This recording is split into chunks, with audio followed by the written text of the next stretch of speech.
Nagbalik si Alicia para gantihan si Sir George. Meron siyang kapangyarihang itim. Isa siyang mangkukulam? Minda, tulungan mo kami!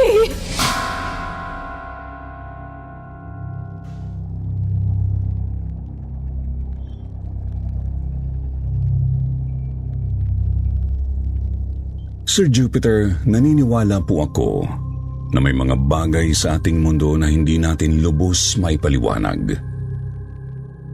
Kung minsan ang mga bagay na ito ay basta-basta na lang dumarating sa buhay natin na parang isang bagyo na nakahanda tayong wasakin. Kung may kabutihan ay mayroon ding kasamaan.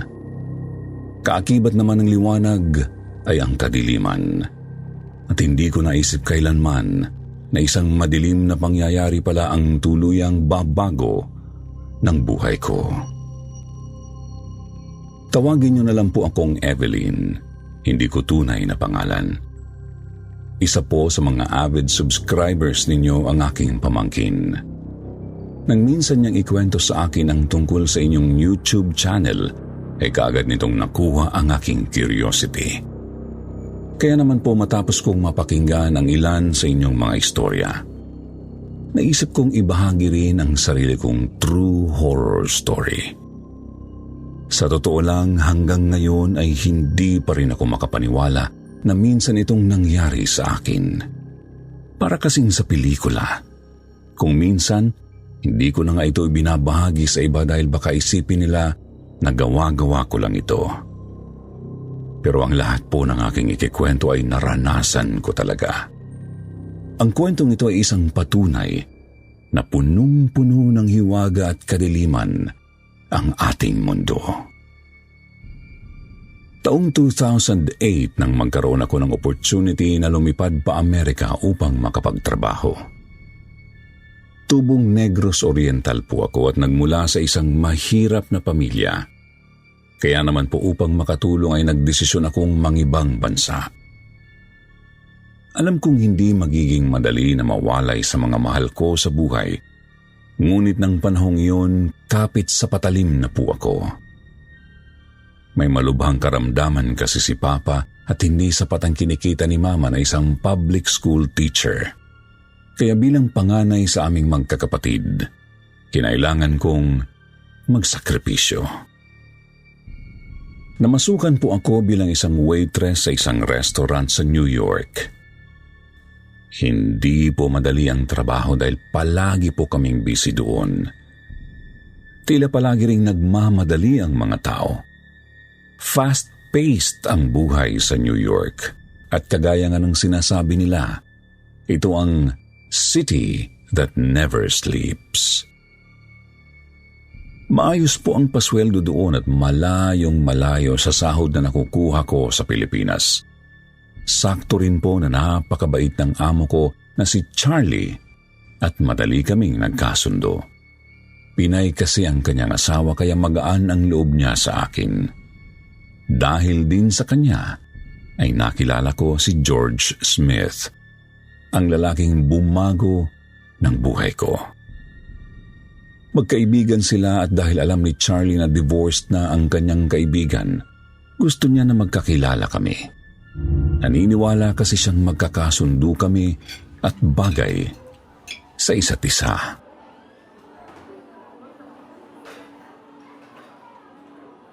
Ano ba kasing ayaw mo kay George? Mabait yun. Tsaka sobrang mapagmahal kagaya ng asawa kong si Charlie. Hindi naman po sa ayaw, Ma'am Carol.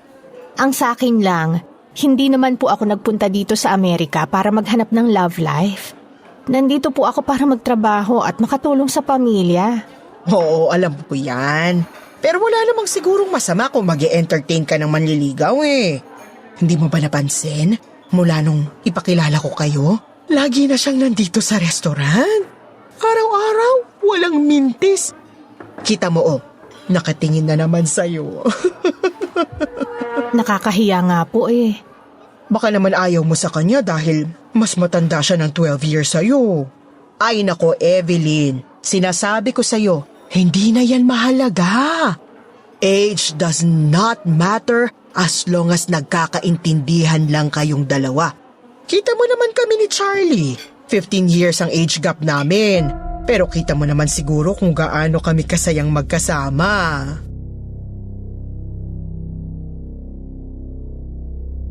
Kahit busy sa trabaho, pinipilit pa rin ni George na makausap ako kahit sandali. Hindi naman niya ako iniistorbo dahil marunong naman siyang maghanap ng right timing. Kapag day off ko naman ay niyayaya niya akong pumasyal. Sa una ay naging alangan pa ako dahil wala pa talaga sa isip ko ang pakikipag-date noon. Pero nang pagbigyan ko siya ay talaga namang hindi ko yun pinagsisihan. Napakasaya po niyang kasama. Makwento, palabiro, at higit sa lahat ay gentleman. Sa totoo lang, hindi ko po in-expect na mahuhulog ang loob ko sa kanya. Basta isang araw, habang magkasama kami, naramdaman ko na lang na nagbago na pala ang pagtingin ko sa kanya. Kaya nang tanungin niya ako kung papayag ba ako na maging girlfriend niya, hindi po ako nahirapang sagutin siya ng oo. Sa loob ng halos 3 taon ay naging magkasintahan kami. Lagi siyang umuwi sa Texas dahil nandun ang kanyang bahay at negosyo. Nasa real estate po si George at bukod doon ay marami rin siyang properties at negosyo. Pero buwan-buwan naman po niya akong pinupuntahan sa New York. At tuwing nandun siya, sinisiguro niyang sulit ang panahon namin na magkasama. Hanggang sa naisip namin na mag-settle down na dahil pareho naman kaming hindi na bumabata.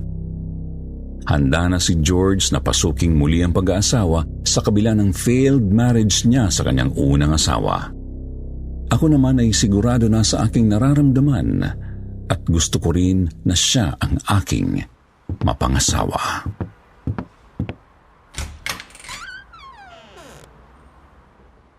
Ay, naku! I'm so happy for you! Kahit na mamimiss kita ngayong lilisanin mo na ang New York, masaya pa rin ako dahil nahanap mo na ang lalaking magmamahal sa'yo. Salamat po, Ma'am Carol. Wag po kayong mag-alala, lagi po akong tatawag sa inyo para mangumusta. Aba, dapat lang! At kami naman ni Charlie, pipilitin na makapagbakasyon sa Texas para dalawin kayo, ha? Sige po, magsabi lang kayo at maghahanda kami sa pagbisita nyo. Mag-iingat ka doon, okay? Alam ko naman na nasa mabuting kamay ka dahil matagal na naming kakilala si George. Alam mo, tsak na nagsisisi ang ex-wife niya dahil sinayang niya ang isang katulad ni George. He's 1 in a million. Kilala niyo po ang ex-wife niya? Ah, si Alicia? Hindi masyado. Isang beses lang kaming nagkita. Pero hindi ko talaga masasabing kilala ko siya. Hindi po kasi siya nakikwento ni George sa akin. Basta't ang sabi niya lang, hindi raw nag-work ang marriage nila. Ayaw naman niyang ipaliwanag kung bakit. Tsaka, napansin ko rin na tuwing sinusubukan kong ipasok sa usapan ng ex-wife niya, iniiba niyang topic. Para bang ayaw niyang pag-usapan yun. Dahil hindi niyo naman kailangang pag-usapan pa ang ex-wife niya. Parte na lang siya ng nakaraan ni George. Baka ayaw lang talaga siyang alalahanin ng asawa mo. Huwag mo na lang masyadong isipin, Evelyn. Ang importante, makakapagsimula ka ng panibagong buhay kasama ang asawa mo.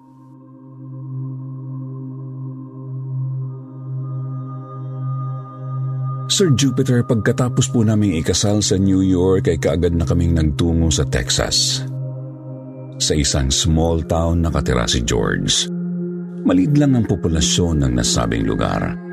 Tahimik ang paligid. Payapa at sobrang linis. Malayo po ito sa nakasanayan kong environment sa New York. Medyo nanibago ako, pero nagustuhan ko rin naman kahit papano. Namangharin po ako pagkarating namin sa bahay niya, sa bahay namin. Malaki po yun. May 3 palapag at may napakalaking lawn sa harap. Para itong bahay sa mga nakikita kong American films. Tuwang-tuwa ako nang ipakilala ni George sa akin ang kanyang house helper na si Minda na isa ring Pilipina. Matagal na raw itong naninilbihan sa kanya at hindi na niya pinakawalan dahil sa kabaitan at kasipagan nito. Gayon din naman ang sinabi ni Minda, na natili siyang loyal sa asawa ko dahil napakabait raw nitong amo. Sobrang saya ko, Sir Jupiter, dahil mayroon akong makakasamang kababayan. Dahil na rin kay Minda ay hindi ako gaanong nahirapang mag-adjust sa bago kong buhay.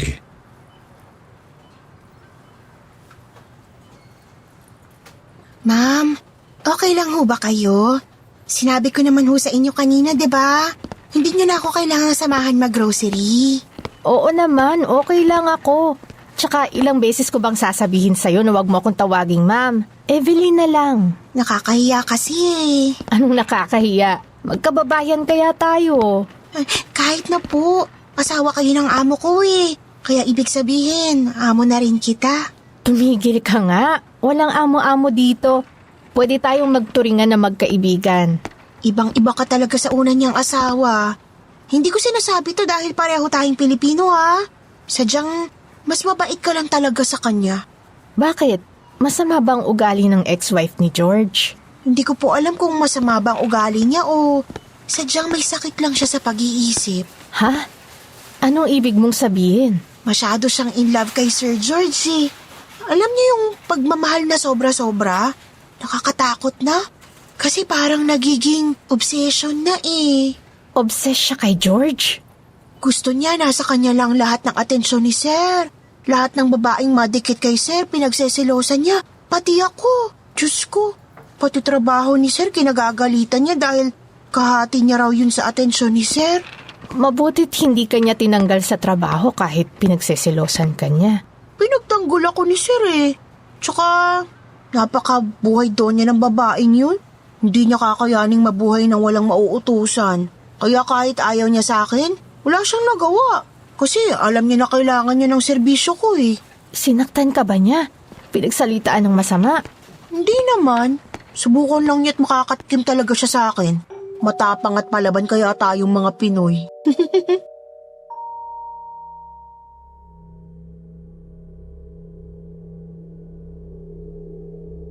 Mas lalo po akong naging interesado sa una niyang asawa dahil sa pag-uusap na yun.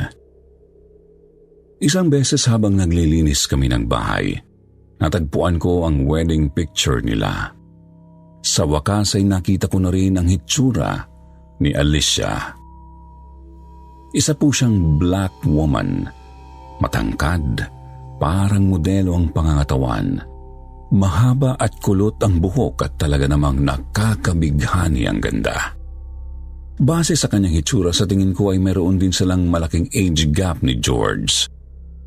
Ang laki ng ngiti nila sa kanilang wedding pictures. Nang mabuksan ko naman ang isang photo album, nakita ko kung gaano sila kasaya sa kanilang buhay mag-asawa noon. Malimit pa nga silang mag-travel sa iba't ibang bansa. Pero gaya nga ng sabi nila, hindi mo pwedeng ibase sa mga litrato ang buhay ng isang tao. Sa likod pala ng kanilang mga ngiti ay may kadilimang nakatago.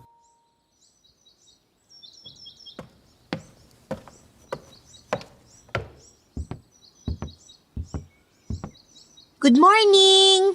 Good morning. Nakaalis na ba si George? Oo, may maaga raw siyang business meeting. Nasabi na raw niya sa'yo kagabi kaya't hindi ka na niya ginising. Nabanggit niya nga sa akin. Kumain ba siya? Pinilit ko pero ayaw talaga eh. Uminom lang ng kape tapos nagmamadali nang umalis. Ang tigas talaga ng ulo nun. Ko, masanay ka na. Hindi talaga ma-breakfast si Sir eh. O sige, paghahanda na kita na makakain na. Wag na, ako nang bahala. Tsaka nga pala, hindi ka ba nahirapang matulog kagabi? Ang ingay-ingay ng mga aso eh. Ilang beses ako nagising. Oo nga, napansin ko rin ang ingay ng mga aso ni Sir kagabi. Nagtindigan nga ang mga balahibo ko eh. Alam mo naman yung paniniwala natin sa Pilipinas, diba? Pag tumatahol ang mga aso ng hating gabi. Multo, parang hindi naman uso yun dito. Tsaka wala naman akong nararamdamang kakaiba dito sa bahay na to. Sabagay, yung tagal ko na nagtatrabaho dito. Wala naman ako napansin kahit anong nakakatakot.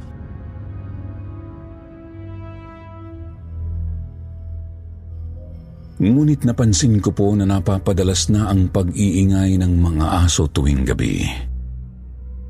Nahihirapan po akong makatulog at nababahala na rin ako. Alam ko namang hindi yun magnanakaw dahil mahigpit ang security system sa bahay. Pero hindi ko po maiwasang mag-isip ng kung ano-ano, lalo na po't napansin kong tila laging may mga matang nakasunod sa mga galaw ko.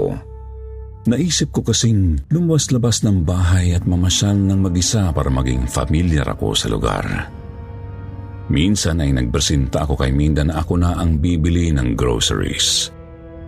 Naglalakad din ako sa parks at kung minsan, tumatambay sa public library. Sinubukan ko rin ang mga maliliit na restaurants at cafes doon hanggang sa may mga naging kaibigan ako. Masaya na sana dahil feeling ko ay unti-unti na akong nakakapag-adjust sa bago kong buhay. Pero ang hindi ko lang po maintindihan ay kung bakit hindi ako mapakali. Para bang may nakaambang panganib na hindi ko maipaliwanag. Minsan nga'y naiisip kong baka masyado lang akong paranoid. Pakiramdam ko kasi palaging may nakamasid sa akin.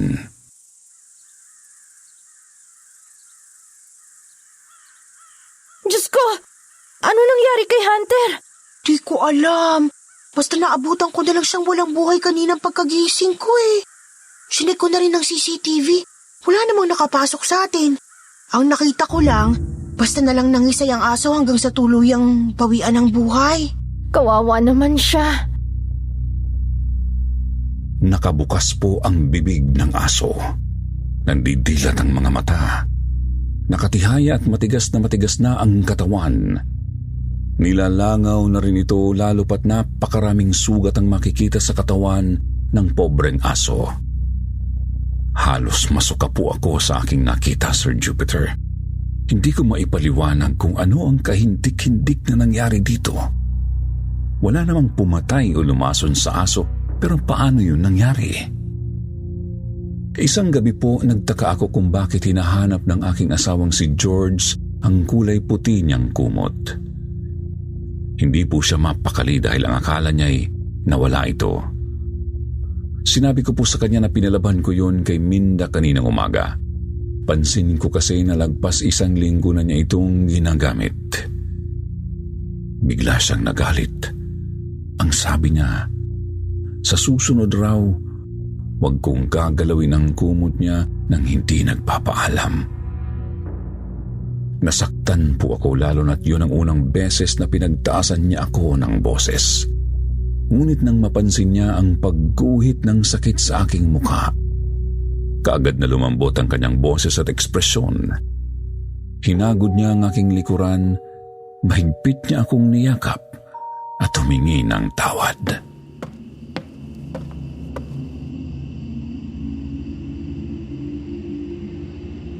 Baka stress lang sa trabaho si Sir, kaya mabilis mairita. Pero wag mo na lang yung masyadong isipin. Ano ba kasing meron sa kumot na yun at napaka-importante sa kanya? Ang alam ko, may isang katrabaho lang siya na nagbigay nun sa kanya. Baka may sentimental value. Nagawa niyang pagtaasan ng boses ang sarili niyang asawa dahil lang may sentimental value ang isang kumot sa kanya? Alam mo, Minda, napapansin ko ang biglaang pagbabago ni George nitong mga nakaraang linggo. Minsan ay nakikita ko siyang tulala. Tapos parang lagi siyang iritable. Kagaya nga ng sinabi ko sa'yo, baka stressed lang si Sir. Hindi natin alam. Baka may problema lang siya sa negosyo na hindi niya sinasabi sa'yo. Napansin ko rin na tuwing hating gabi ay bumabangon siya at tumatayo sa may bintana para bang may tinitingnan siya. Pero para rin siyang wala sa sarili. Sinubukan mo na ba siyang tanungin kung may problema siya? Maraming beses na. Kung hindi siya nagagalit, iniiba naman niya ang usapan. Ay, hindi ko na alam ang gagawin ko. Sir Jupiter, habang tumatagal ay tila palala ng palala ang sitwasyon namin. 2 pa sa mga aso ng aking asawa ang misteryosong namatay. Kagaya ng unang asong namatay, wala ring nanakit sa mga ito. Bigla na lang nangisay at nawalan ng buhay. Natagpuan na lang naming nilalangaw na ang mga ito.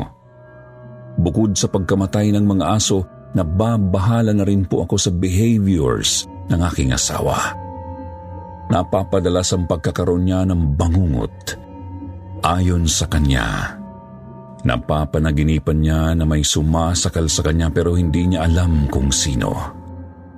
Palaging kulang sa pahinga ang aking asawa dahilan upang mas lalo siyang maging iritable.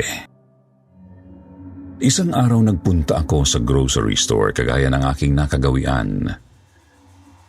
Napansin ko ang isang babae na nakasunod sa akin. Kung saang aisle ako pumupunta ay naroon din siya. Black woman po siya at kamukha ng ex-wife ni George na si Alicia. Nung unang beses ko nga siyang nakita ay akala ko si Alicia ang kaharap ko. Pero na-realize kong mali pala ako dahil simple lang itong tingnan. Malayong malayo sa maganda at glamorosang ex-wife ng aking asawa. Ang hindi ko lang maintindihan ay kung bakit niya ako sinusundan. Binilisan ko na lang po ang pamimili dahil nawiwirduhan na ako sa kanya. Hindi ko na nga nakompleto ang lahat ng bibilin ko dahil sa aking pagmamadali. Nang pumasok naman ako sa kotse at magdadrive na sana pauwi, laking gulat ko nang makita na naman ang babae na nakaharang sa tapat ng kotse ko.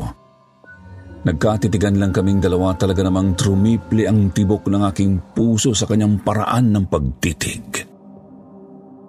Gusto ko sana siyang businahan ngunit hindi ko magawa dahil sa takot. Bigla siyang ngumisina parang isang demonyo at basta na lang umalis.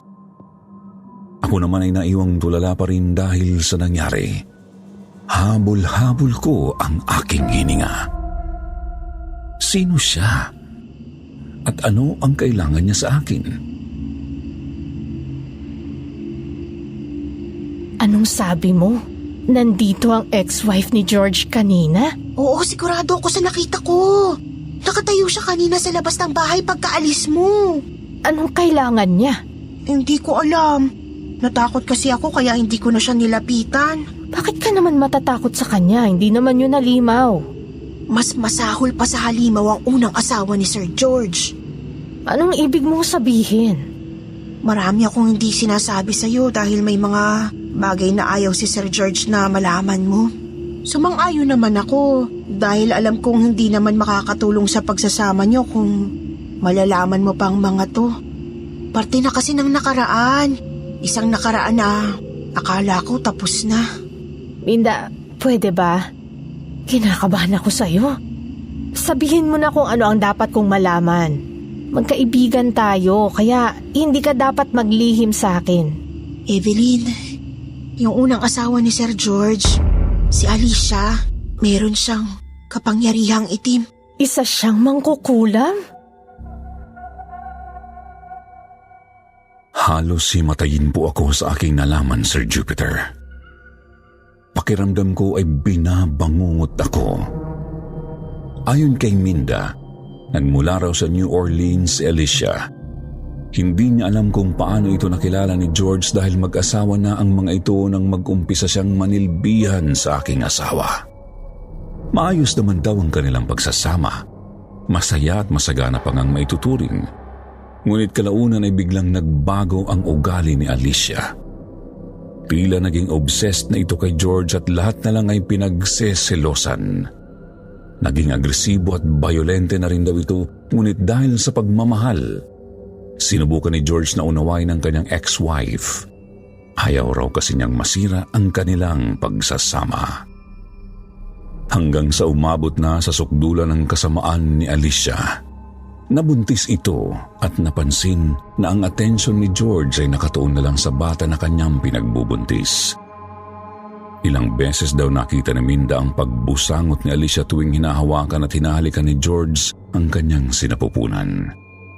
Pag mag-isa naman si Alicia, nakikita niya itong nakaharap sa salamin at kinakausap ang bata sa loob ng sinapupunan. Minumura nito ang bata at tinatawag na salot at panira sa kanilang buhay. Matagal akong nanahimik dahil ayokong masaktan si Sir George. Hanggang sa isang gabi, may nakita akong kahindik-hindik na bagay. Nasa business trip noon si Sir. Kaya kami lang dalawa sa bahay. Nagising ako ng bandang 3 a.m. at napansin na parang may tao sa basement. Dahan-dahan akong bumaba. Napansin kong bahagyang nakabukas yung pinto. Sumilip ako at nakita ko si Alicia na nakaluhod sa gitna ng napakaraming kandila. Hubot-hubad siya. May dalang manika. Voodoo doll. Sinasakal niya to habang may sinasambit siyang lengguaheng hindi ko maintindihan. Parang isang orasyon. Sinabi mo na ba to kay George? Oo, sinabi ko sa kanya. Hindi siya agad naniwala. Pero nung makita niya ang isang voodoo doll sa mga gamit ni Alicia, ayun, nagduda na siya. Hanggang sa isang araw, nakunan to. Umarte pa si Alicia na nalulungkot at nasasaktan. Pero isang gabi, si Sir George na mismo ang nakakita dito habang nagsasagawa yun ng orasyon. At yun na nga po ang naging dahilan ng paghihiwalay nila. Mabutit pumayag si Alicia na makipaghiwalay. Obsessed siya kay George, di ba? Hindi po naging madali yun. Kagaya nga po ng sabi niyo, obsessed si Alicia kay Sir George. Pero pinagbantaan siya ni Sir na isisiwalat ang mga sikreto niya kung hindi siya makikipaghiwalay. Kaya napilitan si Alicia na makipag-divorce. Pagkatapos nilang maghiwalay, bumalik na siya sa New Orleans. Kaya ayaw na ni Sir George na malaman mo pang tungkol sa kanya dahil ang akala niya wala na dito yung ex-wife niya. Diyos ko. Malakas ang kutob kong nagbalik si Alicia para gantihan si Sir George. Obsessed pa rin kasi siya sa asawa niyo. Baka nagsiselos siya o naiinggit dahil may bago ng asawang kanyang mahal. May hinala rin po ako na ang kumot na laging gamit ni Sir galing kay Alicia. Hindi ko alam kung paano niya yun naibigay kay Sir. Pero malakas talagang hinala ko na may itim na kapangyarihan ito. Ang kumot na to ang dahilan kung bakit wala sa sarili si Sir George. Dahil sa mga nalaman ko ay napagtanto kong nasa panganib kami. Habang tumatagal ay napansin ko ang pangangayayat ni George at pahinari ng pahina ang kanyang katawan. Patuloy pa rin ang pagbisita ng kanyang masasamang panaginip hanggang sa nagkaroon na siya ng hallucinations. Bigla na lang siyang sumisigaw at takot na tinatawag ang pangalan ni Alicia. Kinilabutan po ako, Sir Jupiter. Isa lang po kasi ang pumasok sa aking isip. Ginagamitan siya ng itim na kapangyarihan ng kanyang unang asawa. Parami ng parami ang mga pasang misteryosong nagsilabasan sa kanyang katawan. Sumusuka na rin po siya ng itim na dugo. Ilang beses kaming nagpunta sa doktor ngunit hindi nila may paliwanag kung ano ang nangyayari sa asawa ko. Ilang beses ko rin sinubukang kunin mula sa kanya ang kumot. Pero nagagalit siya at biglang nagiging hysterikal. Isang gabi ay napanaginipan ko si Alicia. Hawak niya ang lieg ng aking asawa habang tumatawa na parang isang demonyo.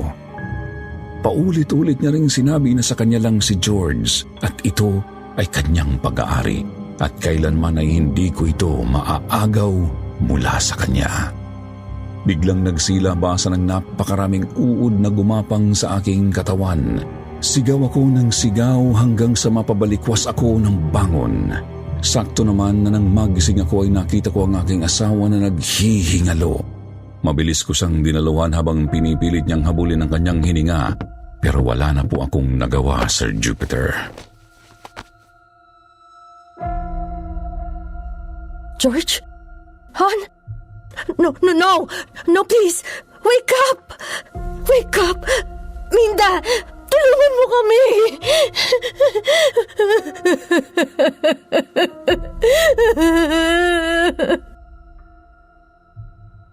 Pakiramdam ko ay para akong pinagsakluban ng langit at lupa nang namatay ang aking asawa. Halos hindi ako makapagsalita, Sir Jupiter. Hindi ko matanggap ang nangyari sa kanya. Pagkatapos namin siyang ilibing ay nakita ko si Alicia sa isang bahagi ng sementeryo. Nakatayo siya sa tabi ng puno, suot ang isang kulay itim na bestida at itim na belo. Nagsalubong ang mga mata namin at bigla na naman siyang ngumisi na parang isang demonyo. Subalit imbis na matakot ay nanaig ang aking galit. Gusto ko siyang sigawan, gusto ko siyang saktan, at kung maaari ay gusto ko siyang patayin. Saan ka pupunta? Sandali lang, may kakausapin lang ako.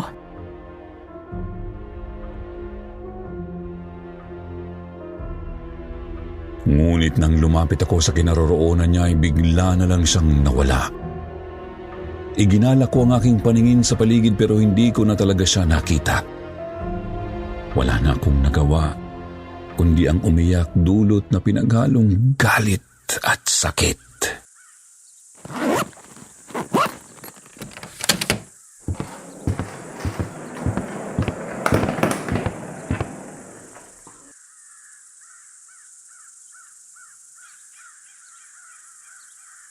Sigurado ka bang babalik ka sa New York?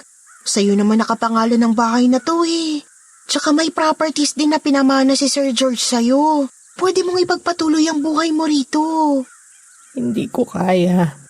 Masyadong maraming masasakit na alaalang lugar na to. Mas gusto kong lumayo dito para makalimutan ko kahit paano ang mga nangyari. Desisyon mo pa rin yan. Basta kung gusto mong bumisita, sabihin mo lang. Ikaw nang bahala dito sa bahay, ha? Yung mga iniwan ni George sa akin, pag-iisipan ko muna kung ano ang gagawin ko sa mga yon. Makikipag-meet ako sa abogado niya as soon as handa na ako. Sa ngayon, gusto ko munang magluksa. Naiintindihan ko. Hindi madali ang mga pinagdaanan mo. At mas mabuti nga na hayaan mo muna ang sarili mo na magluksa.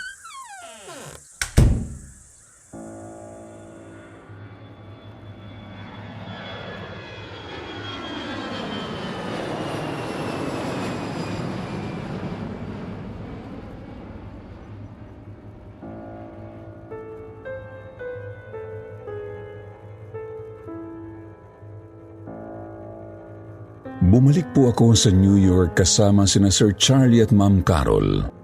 Kahit na may sapat na akong pera ay bumalik ako sa pagtatrabaho sa restaurant nila para lang libangin ang aking sarili. Kalaunan ay naisip kong ibenta ang properties na ipinamana sa akin ni George. Ginamit ko ang pera upang umuwi sa Pilipinas, makabili ng sarili kong properties sa aming probinsya at makapagpatayo ng sariling negosyo. Ang bahay naman naming mag-asawa sa Texas ay pinarentahan ko sa mga bakasyonista at hanggang ngayon, si Minda pa rin ang nangangalaga ng bahay. Pagkalipas ng 5 taon ay muli po akong nakapag-asawa. Si Antonio, ang kababata ko na isang seaman. Matagal nang patay ang kanyang asawa at mayroon silang 2 anak na itinuring ko rin na parang tunay kong mga anak. Masasabi kong maayos at komportable ang buhay namin dahil pareho kaming masipag. Pinagbutihan ko po ang pagmamanage ng mga negosyo namin dahil galing ito sa perang pinaghirapan ng aking nasirang asawa. Minsan ay napapanaginipan ko siya at maging ang malademonyong ngisi ni Alicia. Siguro ay dulot na rin ito ng trauma. Pero malakas ang pananalig ko sa Diyos at alam kong balang araw, makaka-recover din ako sa mga nangyari. Hanggang dito na lang po ang aking kwento, Sir Jupiter. Lubos po akong nagpapasalamat sa pagkakataong ito. Maraming salamat sa inyong pakikinig. Magandang gabi, Sir Jag. Pakitago na lang ako sa pangalang Amapola Salandanan. 38 taong gulang na ngayon, isang Filipino teacher. Mayroon akong nakakahilakbot na karanasan na magpahanggang ngayon ay di ko pa rin mapaniwala ang naranasan ko. Ang totoo niya ay minsan ko na itong sinabi sa iba, ngunit pinagtawanan lamang ako kaya naman matagal ko itong itinago. Pero dahil sa inyong programa, lakas loob kong ibabahagi ito sa inyo dahil alam kong marami sa inyong mga tagapakinig ay naniniwala sa mga kababalaghan. Sana ay mapagbigyan niyo ako. Taong 2005 nang mangyari ang kakaibang karanasan ko sa loob ng pamamahay ng isang dayuhang pintor na itago na lang natin sa pangalang Mr. Austin. Noong panahon na yon, uso ang kumayod ng extra sa pagtuturo, kung kaya naman tumatanggap ako ng tutorial sa mga batang gustong matutong magsalita at magsulat sa wikang Filipino. At dito ko nakilala ang isang half Belgian, half Filipina na batang estudyante na ipinanganak at lumaki sa Belgium. Itago na lang natin siya sa pangalang Margot.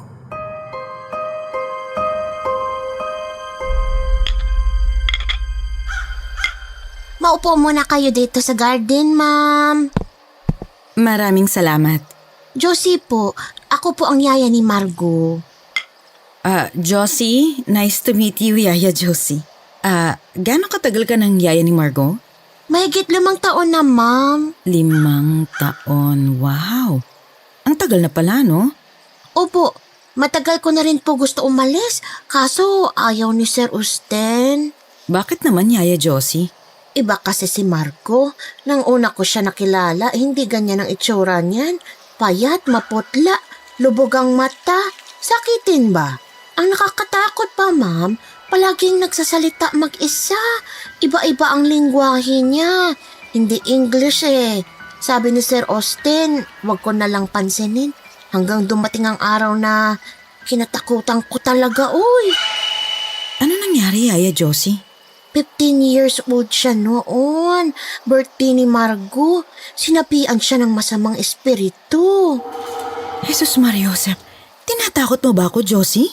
Hindi po, ma'am. Nagsabi lang ako ba ng totoo? Paano niyo nasabi na sinapian siya ng masamang espiritu? Nakita ko na lang si Margot na nakalotang sa ibabaw ng kama niya. Nakahiga. Habang tawa ng tawa. Naloka ako, ma'am.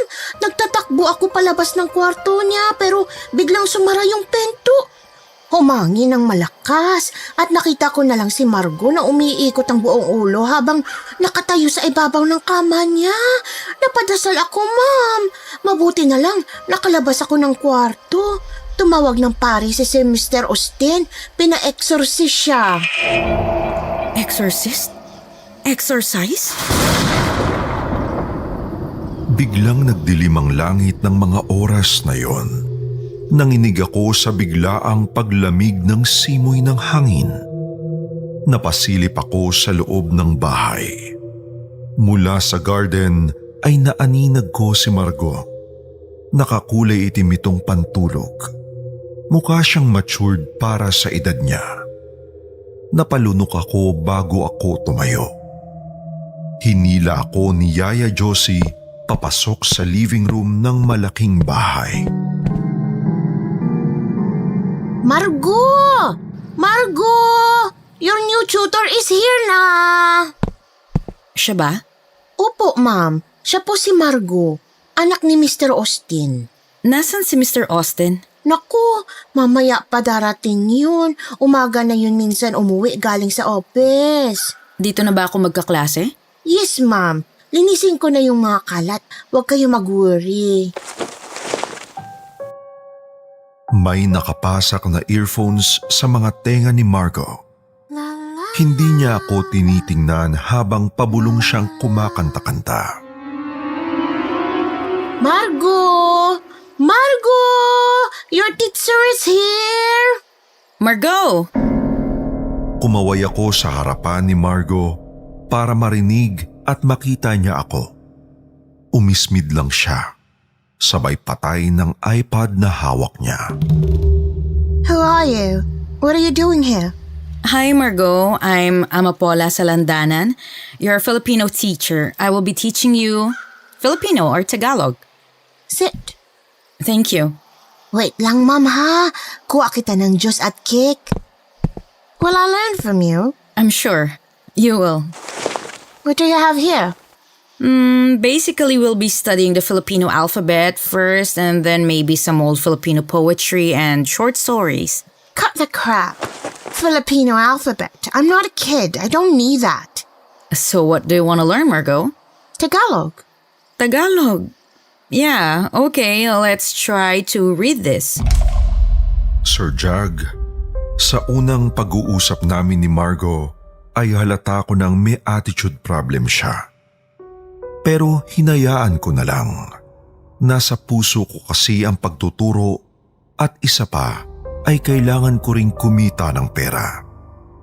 Iniabot ko kay Margot ang isang malaking aklat. Matagal bago niya ito kinuha. Nang mapatingin ako sa isang malaking salamin na nasa harapan naming dalawa, halos mailaglag ko ang libro nang makita kong walang reflection sa salamin si Margot. You look scared. Let me have a look. Muli akong tumingin sa salamin at para akong bahagyang nawala sa katinuan nang makita kong meron na siyang reflection sa salamin. Hindi ako nakakipo. Natakot ako. Wala ako sa sariling ipinagpatuloy ang pagtuturo. Hey, what am I supposed to do with this effing book? Margot, can you read that? Let me see. Ang hindi magmahal sa sariling wika ay higit pa sa isang malansang isda. Very good. What does it mean? Jose Rizal wrote that it means a person who does not love his own language is worse than a malansang isda. What is malansang isda? Fish with a terrible odor, like that. What the hell are you saying? Smelly goldfish. yun ang malansang isda. Okay, try to read the next phrase. Ma'am Amapola, mag-Diyos ka muna. Masarap ito yung cake. Kain mo muna, ma'am. Yaya, pwede bang samahan mo na lang muna ako dito? Bakit, ma'am? Natatakot ako, Yaya eh. Anong nangyari, ma'am? Si Margot, wala siyang reflection sa salamin. Yaya, leave us alone. I said, leave us alone. Margot! Nanlisik ang mga mata ni Margot at matalim nitong tinitigan si Yaya Josie. Nang hilakbot ako nang makita kong dumurugo ang ilong ni Yaya Josie. Yaya, yung ilong mo, dumudugo. Nako, ayan na yata ang bagyo. Bakit biglang bumuhos ang ulan? May bagyo, ma'am. Nasa balita. Nako, kailangan ko na siguro magpaalam ngayon. Baka abutan ako ng baha. Mahirapan akong makasakay pa uwi. We're not done yet, Amapola. You are paid to teach me for 3 hours straight. That's what my daddy told me. And he paid you already. You cannot just quit and leave now. But there's a storm, Margot. I must go. Biglang sumabog ang mga ilaw sa buong bahay nila Margot. Sinabayan pa ito ng brownout. Biglang kumalat ang dilim sa buong bahay.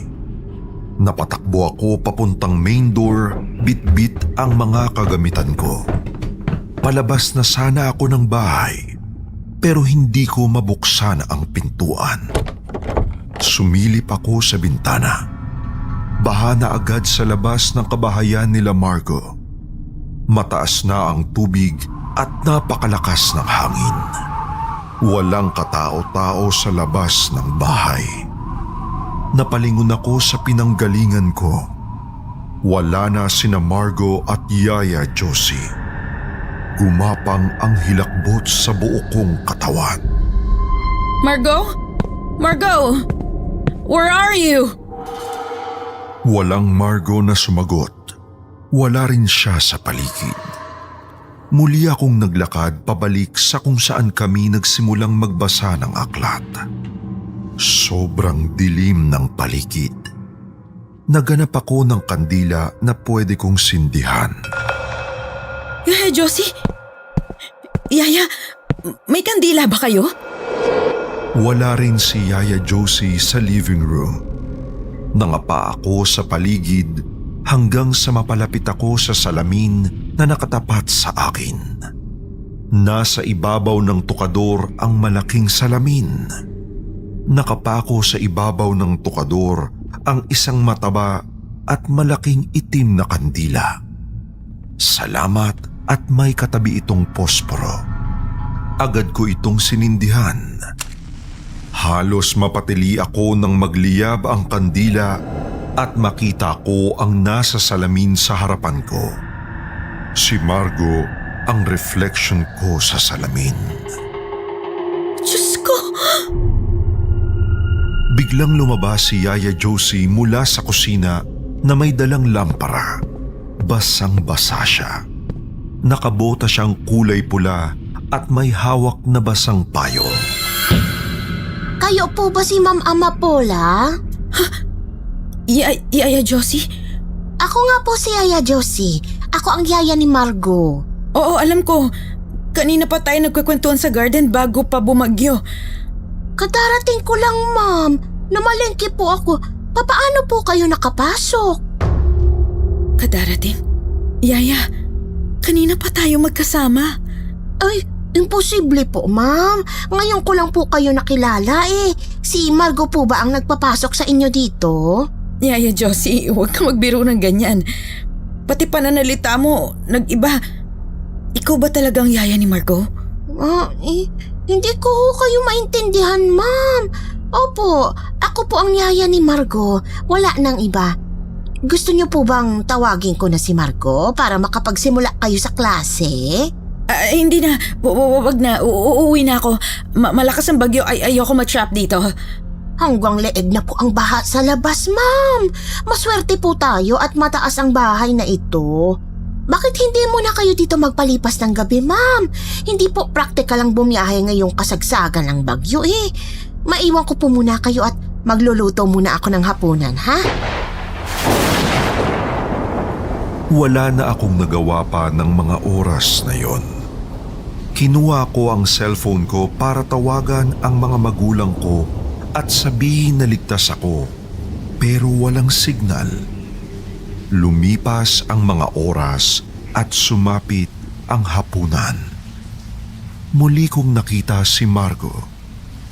Nakaitim na pantulog pa rin ito, pero hindi nagsasalita. Hindi ko rin makausap si Yaya Josie. Para itong tulala habang naghahain ng pagkain namin. Maya-maya pa, kinilabutan ako nang magsalita si Margo. Aling pag-ibig pa ang hihigit kaya sa pagkadalisay at pagkadakila gaya ng pag-ibig sa tinubuang lupa? Aling pag-ibig pa? Wala na nga. Margo! Wow, you amaze me, my dear. You speak Filipino fluently now. How did you do that? Marami kaming alam na salita. Latin, Aramaic, French, Italian, English, Filipino. Lahat alam namin. Namin? Sinong kayo? We are called Legion. Legion of... Kadal Turi Klaus dito. Ikajaw Zinay at Sakima. Aling pag-ibig ba ang hihigit kaya sa pagkadalisay at pagkadakila gaya ng pag-ibig sa tinubuang lupa? Aling pag-ibig pa? Wala na nga, wala. Now, you tell me, what was that all about? Aling pag-ibig pa? Which love ang hihigit kaya? Which love can be greater sa pagkadalisay? Ano po bang dalisay sa English? Dalisay? Hindi sumagot si Yaya Josie nang tanungin ko siya. Mistula itong patay na buhay. Hindi siya kumukurap habang nakatayo lang sa madilim na parte ng hapagkainan. Are you a professional teacher, miss? Of course I am. It's just that it's hard to translate some words into English sometimes. Study harder. Get back to me when you're ready, bitch. What did you say? You heard me, bitch. I think that's not right, Margot. It's getting late. I need to rest now, bitch. Are you really like that? I don't need another idiot to teach me Tagalog. You're just one of those spinsters who pretend to be a Bachelor of Arts graduate who teaches Filipino subject.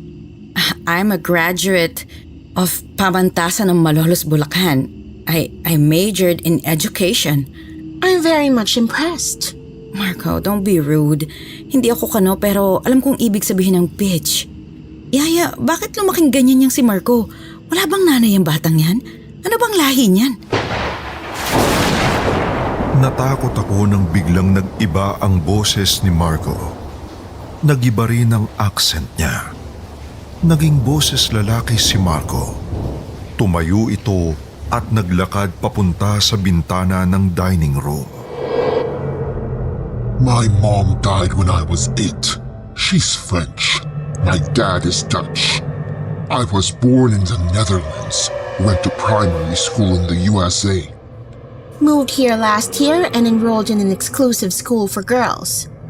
I didn't like the teaching since I left fucking school, so I stopped and just stayed at home.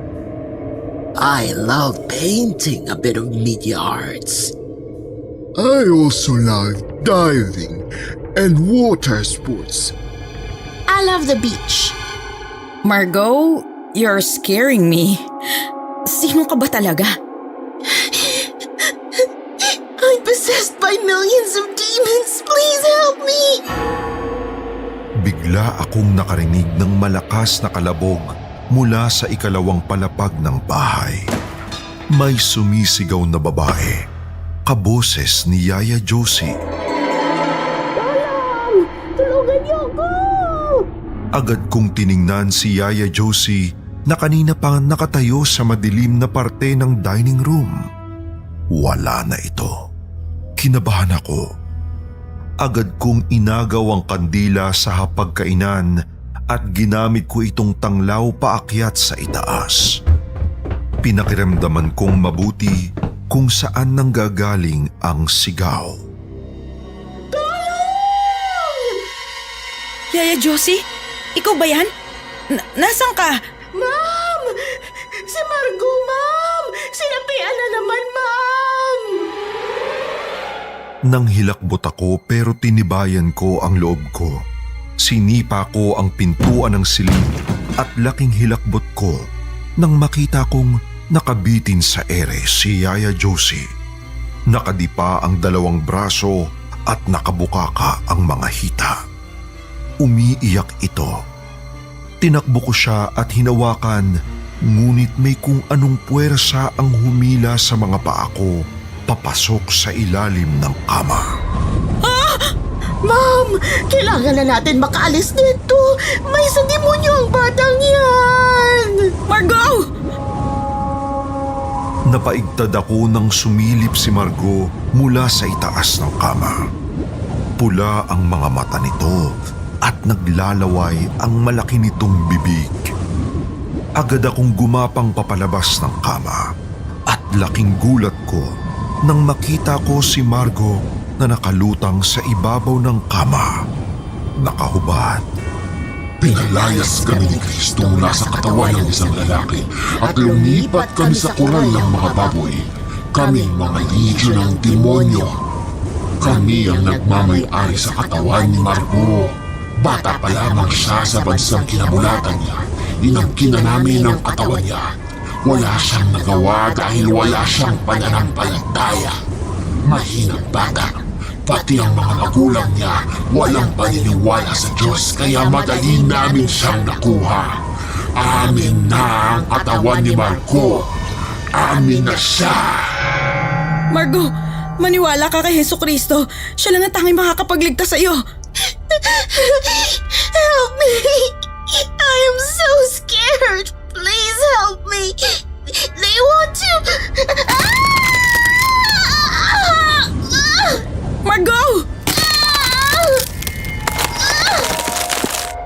Nagmukha itong malaking gagamba.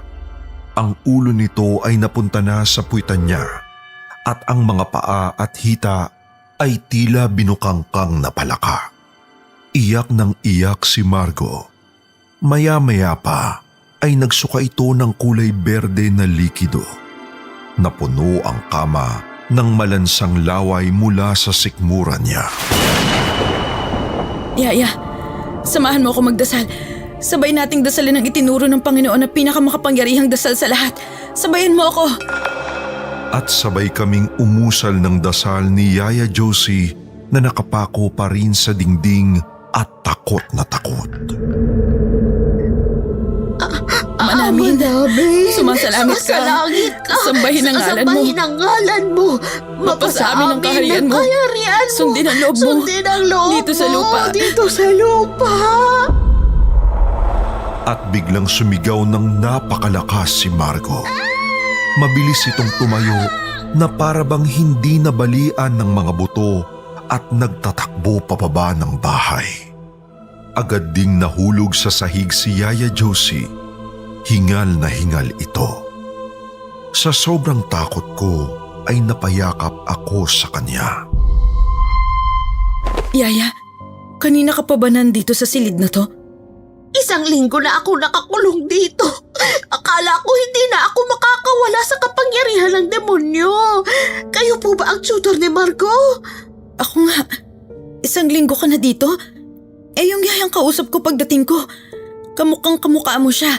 At nagulat siya nung nag-brown out dahil bigla mo na lamang ako hindi kilala. Sino yun? Di ko alam. Maraming mga nangyayari rito na mahirap ipaliwanag, ma'am. Papanil lang ang demonyo. Kaya niyang gayahin ng kahit sino. Magaling siyang mag-iba-iba ng anyo. Hari ng kasinungalingan ng demonyo. Ang mabuti pa umalis na tayo dito. Mamamatay ako sa takot sa loob ng bahay na to. Mabilis kaming tumakas ni Yaya Josie. Hindi na namin hinanap pa kung saan nagpunta si Margo. Hindi ako makatulog ng ilang gabi. Natakot akong matulog na patay ang ilaw. Lumipas ang ilang buwan na pag-alaman ko mula sa isang theology professor sa eskwelahan namin na ang demonyo ay isang supernatural na nilalang na uugnay sa kasamaan. Laganap sa kasaysayan sa relihiyon, okultismo, panitikan, katang-isip, mitolohiya at alamat. Ayon sa Biblia, ang mga demonyo ay mga nahulog na anghel mula sa langit. Hanggang ngayon, hindi ko lubos maisip na ako po mismo ay makakasaksi ng ganitong nakakakilabot na mga pangyayari. Hanggang dito na lamang at naway maiadya tayong lahat ng dakilang may likha mula sa mga masasama.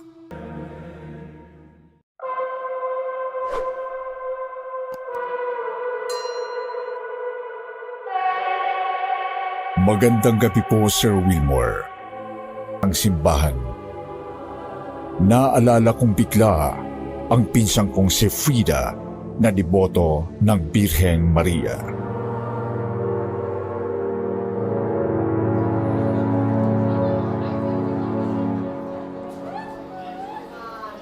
Kate, anong oras na ba? 3 p.m. na, Ate Frida. Kaya naman pala. Kumukulo na tong tiyan ko, hindi pa tayo nanananghalian. Ang tagal kasi ng biyahe mula Agoo pa uwi rito sa Manila. Kanina pa ako nahihilo sa bus. Ay nako Kate, gutom yan. Gutom na talaga ako. Kaninang madaling araw pa tayo nakikipagsiksikan sa mga deboto ni Mama Mary. Mapalapit lang sa puno ng bayabas. Nakakalokan dami ng tao. Ang mahalaga, nakapunta na tayo sa Agoo para makita si Judiel Nieva at makita yung Dancing Sun. Grabe, ang saga mo, Ate Frida. Kahapon pa tayo ng umaga nagpunta dun para lang mag-abang ng milagro pero wala naman ako nakita nung tinitigan ko yung araw. Malapit na ako mabulag kakatingala sa araw, wala namang Mama Mary na nagpakita. Ha? Hindi mo nakita si Mama Mary? Bakit? Nakita mo ba? Naghiyawan nga yung mga tao, di ba, nung sumayaw yung araw? Lalo na nung lumabas na si Judiel. Diyos ko, kinilabutan ako para talaga akong nakakita ng santo. Naniniwala kang nakikita ni Judiel si Mama Mary dun sa itaas ng puno ng bayabas? Oo naman, hindi mo narinig yung kwento ng matandang pilay na katabi ko? Sabi niya, bata pa lang daw si Judiel Neva. May mga espesyal na kapangyarihan na siya. Kaya siya naging sikat na manggagamot sa lugar nila.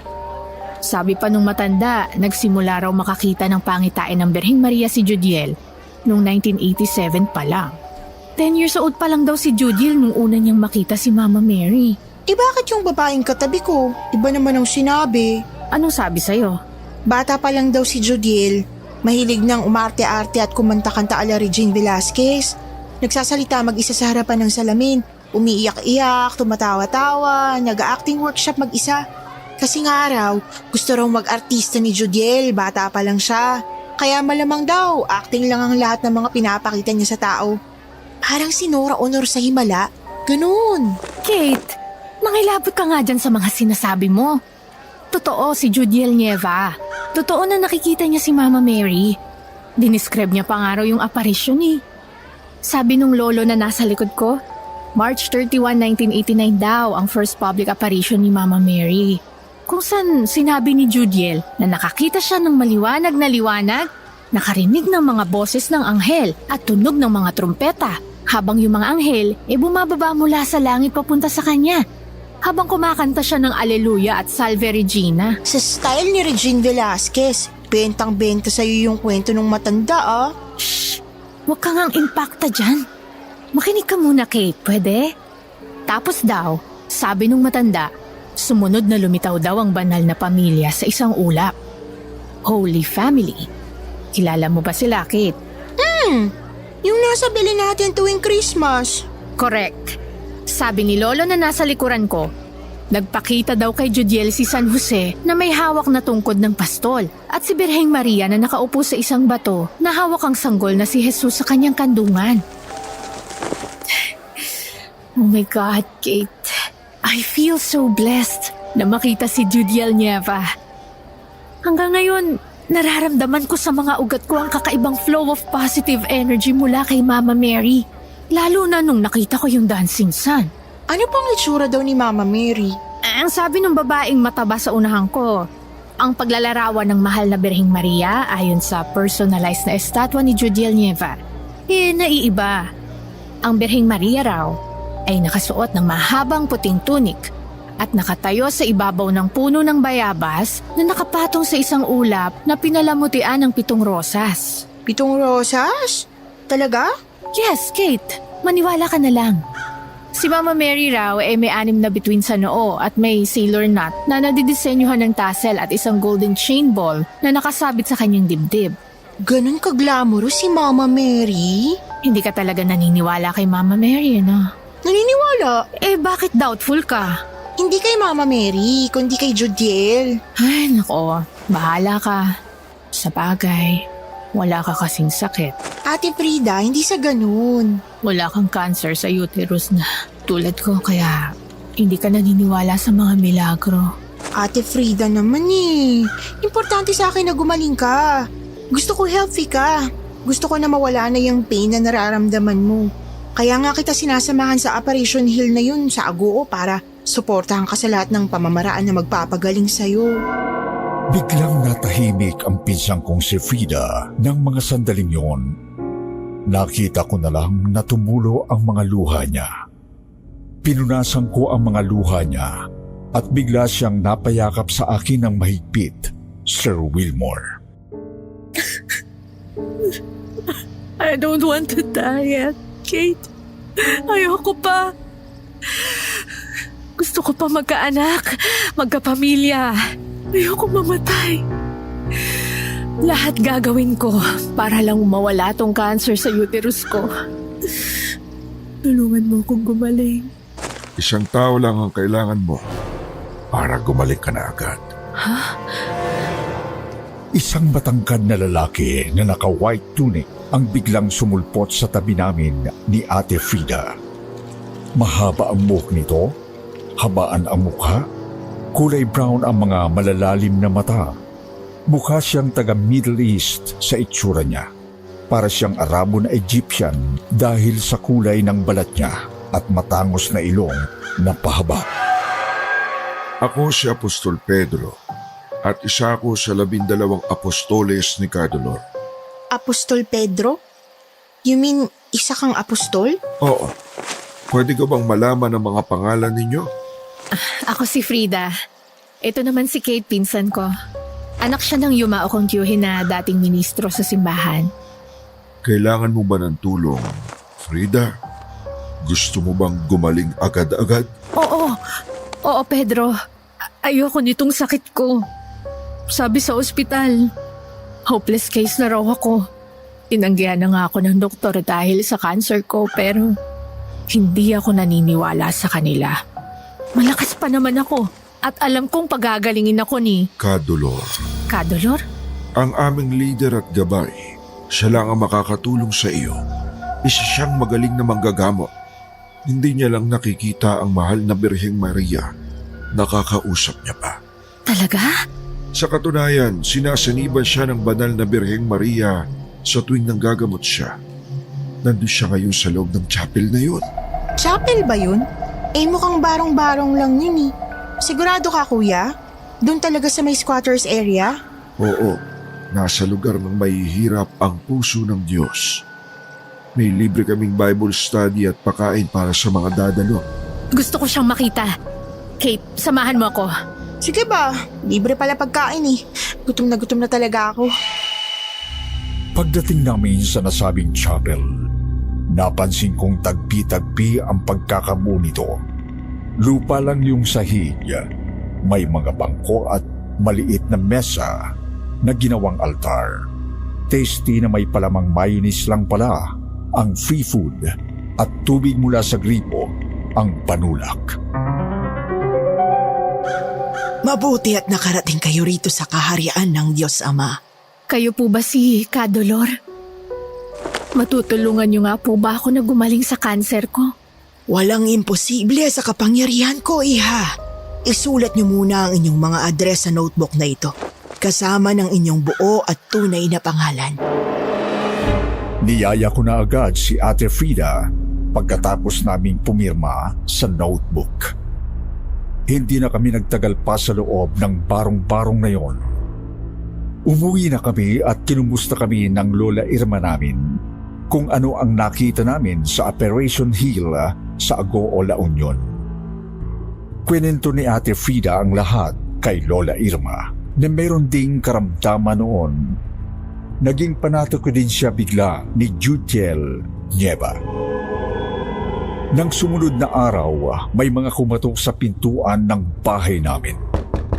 Laking gulat ko nang buksan ko ang pinto at makita si Cadolor at ang kanyang 12 apostoles. Nginitian ako ni Pedro. Magandang umaga, Kate. Nandito kami ngayon ni Cadolor at ang 11 niya pang apostoles para magbahagi ng salita ng Diyos. Maaari ba kaming tumuloy? Wala na akong nagawa. Biglang pumasok na silang 13 agad-agad sa loob ng bahay namin. Napansin kong nagpalingalinga ng tingin na ang mga kalalakihan sa mga kagamitan namin. Hinawakan nila at tiningnan maigi ang mga muebles namin sa bahay. Kabilang na doon ang maliit na lumang baul na may lamang mga tunay na perlas ng Lola Irma ko na nakapatong sa ibabaw ng altar naming puno ng imahe ng mahal na Birheng Maria at Nazaret. Nandito kami, Frida, para magturo ng Biblia. Mga salita ng Diyos na dapat ninyong isapuso. Lola, nararamdaman ko na meron din kayong mabigat na karamdaman tulad ni Frida. Tama po ba ako? Tama ka, Cadolor. May goiter ang Lola Irma. Meron din siyang hypertension at diabetes. Mahina na rin ang puso niya. Gagaling ang lola ninyo kung pagkatapos ng ating Bible study ay magpapadasal kayo sa akin. Padasal? Oo, Kate. Kailangan nyo ring mag-alay. Kailangan ninyong bumili ng puting biik at 5 manok para katayin. Kailangang ilagay ang dugo ng manok sa isang mangkok. Ipapahid ko ang dugo sa bawat pintuan ng bahay ninyo. At gano'n na nga ang nangyari after ng Bible study namin na sa totoo lang ay wala akong naintindihan. Bumili kami ng mga hayop na pang-alay at kinatay lahat yon ng mga apostoles. Tuwang-tuwa sila. Ipinabalot nila sa plastik ang tinadtad na karne ng baboy matapos na kunin ang mga dugo ng mga hayop. May dala silang malalaking bayong. Kuya, ano gagawin niyo sa mga karne na yan? Iuwi namin at ilalagak sa altar para makarating ang alay natin sa Diyos Ama. Kala ko ulamin niyo eh. Pedro, Mateo, Juan, Bartolome, halika na kayong lahat. Magpahid na tayo ng dugo sa bawat pintuan. Masusunod po, Kadulor. Ipinahid ni Kadulor ng pakrus sa mga pintuan ng bahay namin ang malapot na dugo. Naging malansa ang amoy ng buong bahay. Pinasok ng mga apostoles ang bawat kwarto namin. Sabi kasi nila, papasukin ng demonyo ang loob ng kwarto kapag hindi nila agad nilagyan ng krus ng dugo ng manok at baboy. Nang matapos ang ritual, agad silang umalis ng bahay bit-bit ang bayong na may lamang mga karne ng baboy at manok. Napansin kong bukas ang tokador ko sa loob ng kwarto. Agad kong chinek isa-isa ang mga gamit ko. Nawawala ang wallet ko. Lola! Ate Frida! Bukas yung tukador niyo! Nawawala yung wallet ko na may lamang 5,000 piso! Nandyan lang yan sa loob ng kwarto mo. Agad akong pumunta sa altar para tingnan ang baul na may lamang alahas ni Lola Irma. Nawawala rin ang mga perlas niyang kwintas at painetang may diamante. Lola! Nawawala yung mga alahas mo! Nandyan lang yan, Kate. Huwag kang ampraning. Ninanamnam pa namin ng lola ang mga basbas ni Kadulor. Hindi kami tinantana ng mga taga-chapel mula sa squatter. Ilang Sabado silang nasa bahay namin. Lagi din nagluluto ng handa ang Lola Irma kapag naandun sila sa bahay. Tuwing Sabado din, sinasapian si Kadulor ni Mama Mary. Ang weird niyang panoorin kapag sinasapian. Naninigas ang buong katawan niya at nagkikisay. Ayan ang Birheng Maria, Lola. Nararamdaman ko ng presensya niya. Kapag nasa katawan ni Kadulor si Mama Mary, ay nag-iiba ang boses niya. Para siyang talent sa radio drama. Ang galing magpalit ng boses. Huwag ninyo akong kalimutang tawagin sa araw-araw. Magrosaryo kayo 3 beses sa isang araw at ang mga karamdaman ninyo ay maglalahong tuluyan. Ito ang hiling ng puso kong duguan. Matagal nang nakakalimot ang mga tao na magrosaryo. Sa akin kayo humingi ng tulong para makarating sa anak kong si Jesucristo. Naintriga ako kay Kadulor Sir Wilmore, lalo na nang magbigay siya ng mga mangyayari sa pamilya namin sa future. Sabi ni Mama Mary na nasa katauhan ni Kadulor, hahaba pa raw ang buhay ng Lola Irma ko. Magtatagal pa raw ito ng 12 taon at gagaling din si Ate Frida sa cancer niya sa uterus. Magkakaroon pa raw si ate ng 5 malulusog na anak at makakarating sa USA sa susunod na dekada para doon na manirahan. Kapag aalis na si Mama Mary sa katawan ni Kadulor, ay uungol siya ng malakas at muling maninigas habang pinapahiran ni Pedro ng langis ang mga kamay at paa niyang ubod ng dumi. Amoy palengke si Kadulor. Malansa siya sa totoo lang. Sa tuwing mangyayari yun, kumukuha ng panyo si Ate Frida at Lola Irma at pinupunasan ang pawis na si Kadulor sa may pahid sa parte ng katawan nila na may sakit. Diring-diri ako kapag ginagawa nila yon.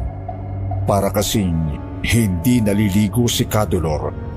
Dugyutin ito Marami pang tinga sa ngipin. Nang gabing yun, patulog na ako sa kwarto ko nang mapansin kong bukas ang nakakandado kong cabinet. Mabilis akong tumayo at tiningnan ang laman ng cabinet ko. Nawawala ang mga bra at panty ko, pati na rin ang mga nighties kong maikli. Lahat nawawala. Mabilis akong lumabas ng kwarto ko para puntahan sa kwarto niya si Ate Frida, pero wala siya doon. Pumunta ako sa kusina at nakita ko siyang nakasilip sa bintana. Nakamatsyag sa likod bahay namin na puno ng malalaking puno ng mangga at akasya. Nanginginig si Ate Frida. Ate Frida, ano ginagawa mo dyan? Hindi mo nakita si Mama Mary? Ha? Saan? Ayun siya, Kate. Naglalakad sa ilalim ng puno ng akasya. Silipin mo. Nangilabot ako sa nakita ko, Sir Wilmore. Nakita ko ang isang matangkad na babaeng maputi ang balat na nakadamit ng puti. Puting-puti ang suot nitong tunik. May belo itong parang umiilaw. Merong 6 na tuldok na bituin sa noo ang babae. Pero hindi malinaw ang mukha niya dahil sa belong suot na nababalutan ng dilim at may kulay gintong kwintas na nakasabit sa kanyang dibdib. Naglalakad ito sa parang ulap na nasa paanan niya. Sumusunod ang ulap na ito kahit saan siya pumunta. Umiiyak na lumabas si Ate Frida sa likod bahay para puntahan si Mama Mary sa ilalim ng puno. Mabilis ko siyang sinundan. Papalapit na kami sa babaeng nakaputi nang biglang humarap ito kay Ate Frida.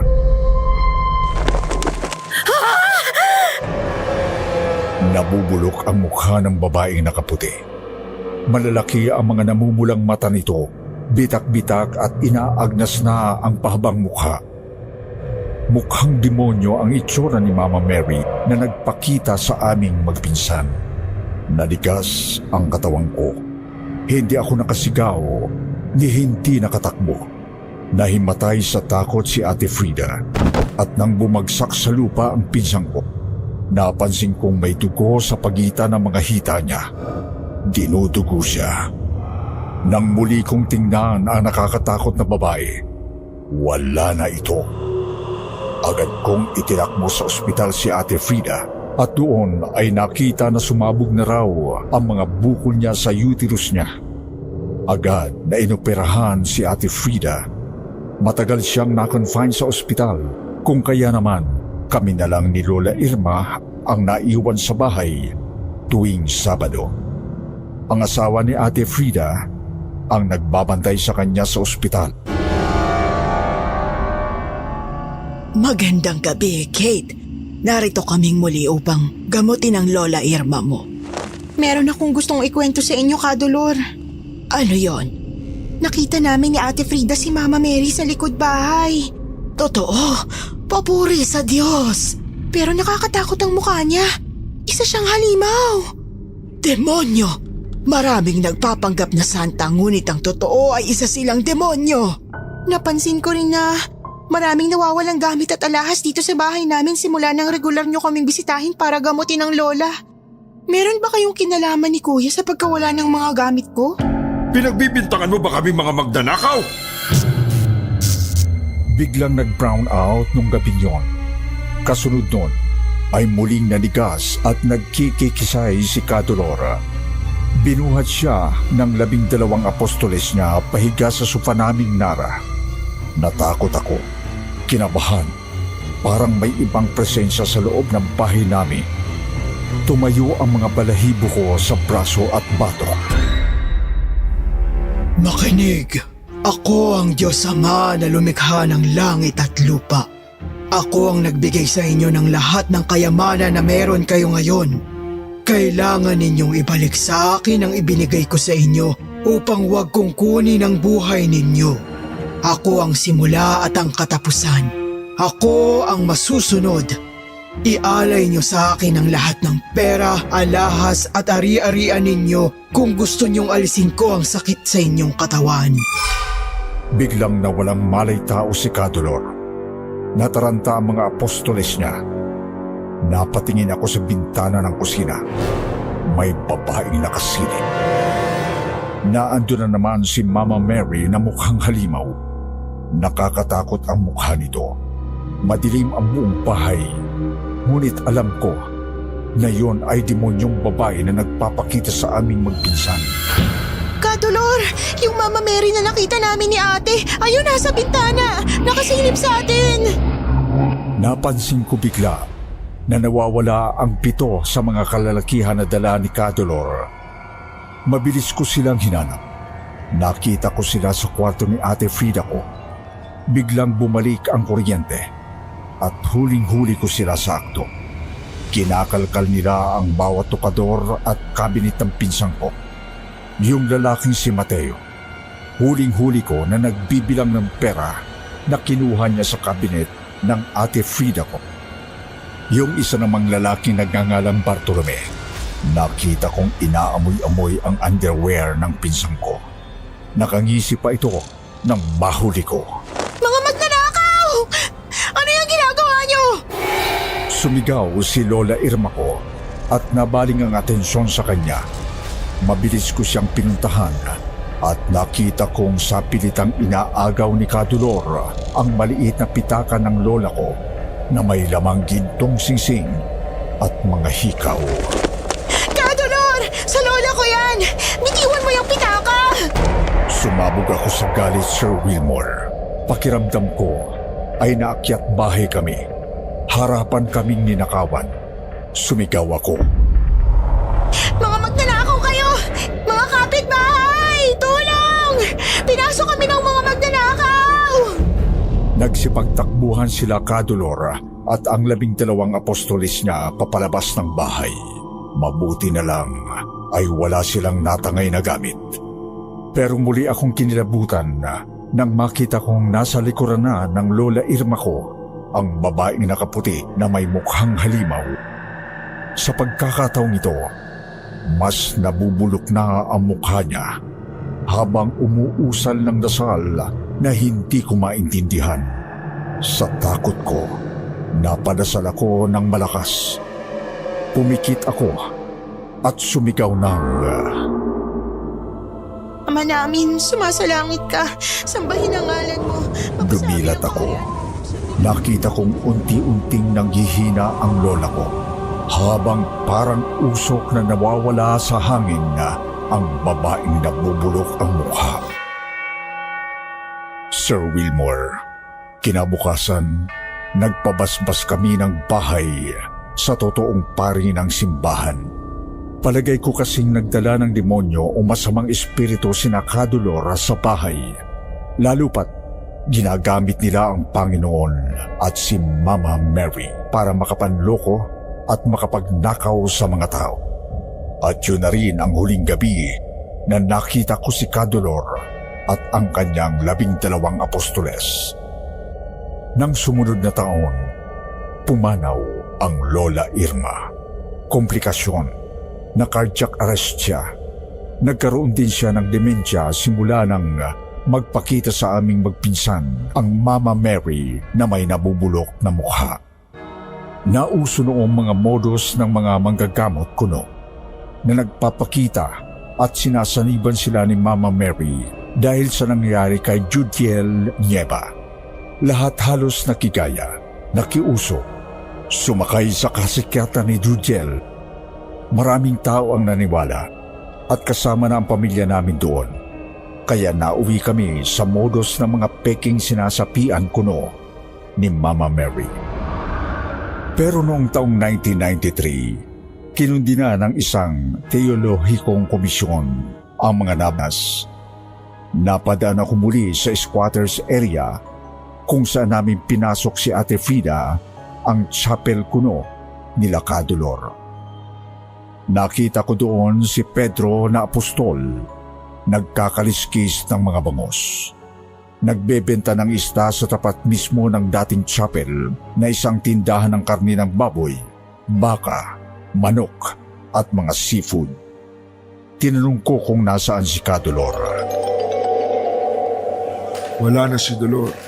Nasa Dubai na. DH na doon. Nasaan na yung ibang mga apostolis na kasama mo nun? Sila Mateo at Bartolome. Ayun no, nagpupusoy. Yung iba nasa court, nagbabasketball. Napangiti na lang ako kay Pedro Sir Wilmore habang dahan-dahang lumayo sa kanya.